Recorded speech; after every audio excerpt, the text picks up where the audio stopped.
Yo, what's up, manga fans? This is Raphael from C Manga, and I'm here to give you a review of this week's chapter of Bleach 556, The Wolfsbane.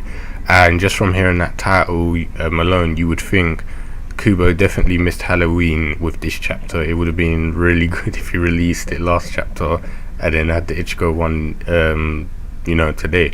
But either way, the reveal in this chapter was really crazy and interesting. I don't think anyone could have predicted this or even foreseen this coming, and I was like, well done, Kubo, I'll give you that. This chat, that was a good twist and quite imaginative in some respects to do with Bleach, because it was just something that really seems unrelated to the whole Bleach universe. But anyway, I'll get into it. So we see that Shinji's Zanpakuto was basically useless against Bambietta, because as everyone most likely already predicted, her letter E stands for explode, and all she did was just basically blow up everything around her. So it hit Shinji and nullified his Zanpakuto effects because he's out cold now. And Hinamori tries something. Everyone knows she'll just get her ass handed to, but Komamura stops her, saying that you're pretty much pointless at this point. You can't do anything. But he thinks to himself that he can. It's like he says his armor should be able to slow down the impact, and his body should be able to kind of divert the explosion, so he should be able to repel them. But when one of the blasts is fired at him, now he dodges barely, just at the last second. It's like he moves his head, and one of the blasts go past, impressing Bambietta. And this was thanks to his animal instincts. Animals' instincts are much higher than humans, and this is when you realize the bombs were actually more dangerous than what they originally looked like. And Bambietta said that the reishi that she uses they're not just like reishi bombs that she used from a Volston dig. They're actually reishi she fires at things, and then as soon as it hits an object, anything, it will turn into a bomb. So that's why it's so dangerous. So she does another onslaught and intends to hit all of them, and Komamura protects Shinji's body and Hinamori from the explosion. And then this is the part where the chapter just went from being a bit dull to oh crap, this is sick. We see after the dust is all cleared, a humanoid wolf or wolfman, and I was like, oh crap, Komamura is a human now. I was a bit confused by that. And we get a little flashback to why he's taken on this form. And apparently their clan had a ceremony where they would banish basically clan members who were sinners in their lifetime. So when they came to Soul Society, they got banished to the animal realm, which was interesting. And basically when they were banished, they weren't killed. They came back to Soul Society, and they were still obviously in the animal form that Komamura is.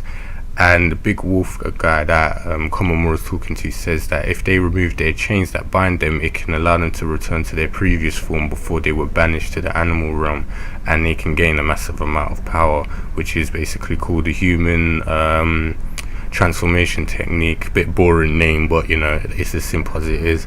And the guy told Komamura if he wants to be able to access this technique, he has to gorge out his heart with his own bare hands, which I thought was okay. I know they're souls, but they still need their heart to live, but apparently not. So he says you can gorge it out and give it and offer it to me, and I'll be able to give you the human technique. And at first the wolf guy thinks he's a bit hesitant that he's not going to do it for Shinigami, and he doesn't blame him.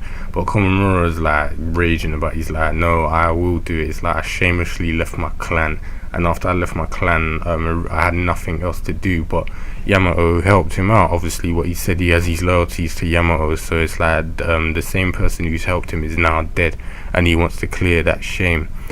And we go back into the present now, and we see basically the Komamura release his Bankai, and they look sick. Like I said, there's one thing about Kubo is his storytelling style was always on point with characters and character designs, and it's basically some massive skeleton. It looks like there's bits of armor still on it. It's got horns on its head and some hair, and it just looked completely different to what we're used to with that whole massive the Tengen thing he had before, when it was just completely armored up, covered, I think similar to a samurai kind of armor. So yeah, that was, as I said, short chapter as usual.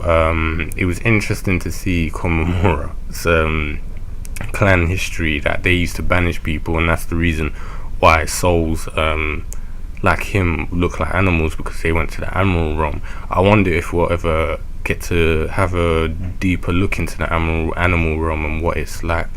I'm confused with the bunker. I think it's two things. I think it's obviously it being holified is the reason why it looks that way. So with the whole I'd say the devilish look on it, and obviously the fact that Komamura is in his new form, it's like he's got no more armor or that whole wolf's look on him anymore. So I'm guessing it changed form along with him, and it's got a new human or king form, as they called it.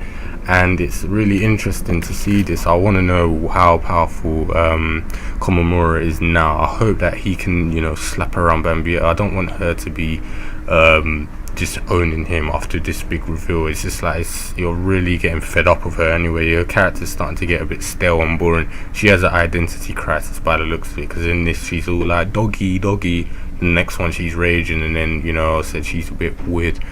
So yeah, as I said, Komamura definitely made this chapter. I've never really been a fan of him, but to see his history and this whole human technique thing is sick. It's really sick. Maybe we'll get another flashback of other people who's used it before, and we'll learn how powerful this kind of technique is. Because honestly, you could not really see this coming forth. I just thought that he was going to learn some animal techniques or something, but I didn't think he'd be able to transform into a human. A human form. So yeah, as I said, this chapter had the whole Halloween kind of theme for me. I'm guessing a lot of people are going to say Van Helsing, Dracula, things like that, all those werewolf films and other animes that have werewolves in. Other than that, not really much else to see, obviously, other than this whole thing. There's going to be some massive fights in the next one, and I just hope this is going to be some really good action in this. I don't want it to go to something else, or it gets dragged out too much. Just like, let this fight finish and we can get on to newer stuff like Ichigo arriving, and then obviously Rukia, Renji and Byakuya being revealed after hopefully their training is done as well. So yeah, that's it for this chapter. Not much to say, so I'm not going to rabble on too much, but I enjoyed it. It was an amazing reveal, something different. And yeah, I'm looking forward to the next chapters now. Hopefully we get some interesting reveals like this in the future. So other than that, yeah, that's all I can say. You guys know the usual. If you've got anything to say about the chapter, predictions, comments, the usual, leave them in the comment box below. If you enjoyed the chapter, leave us a like, because we really appreciate it. And also, if you're new to the channel, subscribe for more content, as we're currently doing the Hajime Rising anime reviews alongside with our manga reviews. And if you missed last week's Bleach review, you can check that out, and also check out many other reviews we do in the channel. And I'll speak to you guys next week.